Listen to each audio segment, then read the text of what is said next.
ദശകം 77. ഉപശ്ലോക ഉത്പത്തി. ജരാസന്ധയുദ്ധം. സൈരന്ദ്ര്യാസ്തദനുചിരം സ്മരാതുരായാഃ യാദോ ഭൂ സലളിതമുദ്ധവേന സാർദ്ധം ആവാസം ത്വദുപഗമോത്സവം സദൈവ ധ്യായന്ത്യാ പ്രതിദിനവാസ സജ്ജികായാഃ ഉപഗതേ ത്വയി പൂർണ്ണമനോരഥം പ്രമദസംഭ്രമകം പ്രപയോധരാം വിവിധമാനനമാദധതിം മുദാ രഹസിതാം രമയാഞ്ച കൃഷേ സുഖം.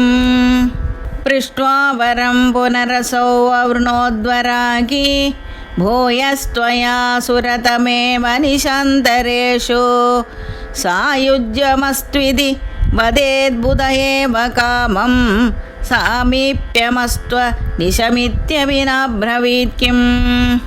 തതോ ഭവാൻ ദേവനിശാസു കാസുചിത് മൃഗീദൃശം താം നിഭൃതം വിനോദയൻ അദാദുപശ്ലോകൈതി ശ്രുതം സുതം സനാരദാത് സാത്വത തന്ത്രവിദ്ബഭോ.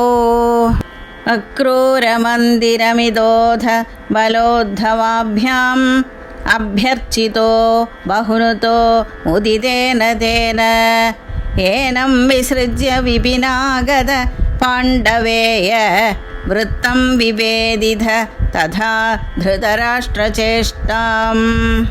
വിഘാദാജാമാതുഃ പരമസുഹൃദോ ഭോജനൃപതേഃ ജരാസന്ധേരുന്ദത്യനവധി രുഷാന്ധേധ മധുരാം രഥാദ്യൈർദോർലബ്ധൈഃ കതിപയബലസ്ത്വം ബലയുതഃ ത്രയോവിംശത്യക്ഷൗഹിണീ തദുപനീതം സമഹൃദാഃ. ബദ്ധം ബലാധത ബലേന ബലോത്തരം ത്വം ഭൂയോ ബലോദ്യമരസേന മുമോജിതൈനം നിശേഷദിഗ്ജയ സമാഹൃതവൈശ്വസൈന്യാത് കോന്യസ്തദോ ഹി ബലപൗരുഷവാം സ്തദാനീം. ഭഗ്നസലഗ്നഹൃദയോപി നൃപൈ പ്രണുന്നോ യുദ്ധം ത്വയാ വ്യഥിതഷോഡശകൃത്വയേവം അക്ഷൗഹിണീ ശിവശിവാസ്യ ജഗന്ധവിഷ്ണോ സംഭൂയ സൈക നവതിത്രിശതം തദാനീം. അഷ്ടാദശേസ്യ സമരേ സമുപേയുഷി ത്വം ദൃഷ്ട്വാ പുരോധയവനം യവനത്രികോട്യാ ത്വഷ്ട്രാവിധാപ്യ പുരമാശുപയോധി മധ്യേ തത്രാധയോഗബലദ സ്വജനാനനൈഷീഃ. പദ്ഭ്യാം ത്വം പദ്മമാലീ ചകിതൈവ പുരാത് നിർഗതോ ധാവമാനോ മ്ലേച്ഛേശേനാനുയാതോ വദ സുഹൃദവിഹീനേന ശൈലേ ന്യലൈഷീഃ. സുപ്തേനാഘ്ര്യാഹതേന ദ്രുതമഥ മുചുകുന്ദേന ഭസ്മീകൃതേസ്മിൻ ഭൂപായാസ്മൈ ഗുഹാന്തഃ സുലളിതവപുഷാ തസ്തിഷേ ഭക്തിഭാജേ. ഐക്ഷ്വാകോഹം വിരക്തോസ്മ്യഖില നൃപസുഖേ ത്വത്പ്രസാദൈക കാംക്ഷീ ഹാ ദേവേതി സ്തുവന്തം വരവിദദിഷു തം നിസ്പൃഹം വീക്ഷ്യ ഹൃഷ്യൻ.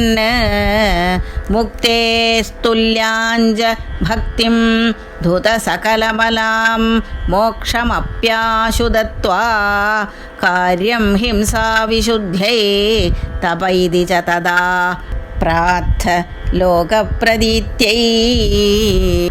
തദനു മധുരാം ഗത്വാ ഹത്വാ ചമും യവനാഹൃതാം മഗധപദിനാ മാർഗേ സൈന്യൈ പുരേവ നിവാരിതഃ ചരമവിജയം ദർപ്പായാസ്മൈ പ്രദായ പലായിതോ ജലധിനഗരീം യാതോ വാതാലയേശ്വര പാഹി മാം.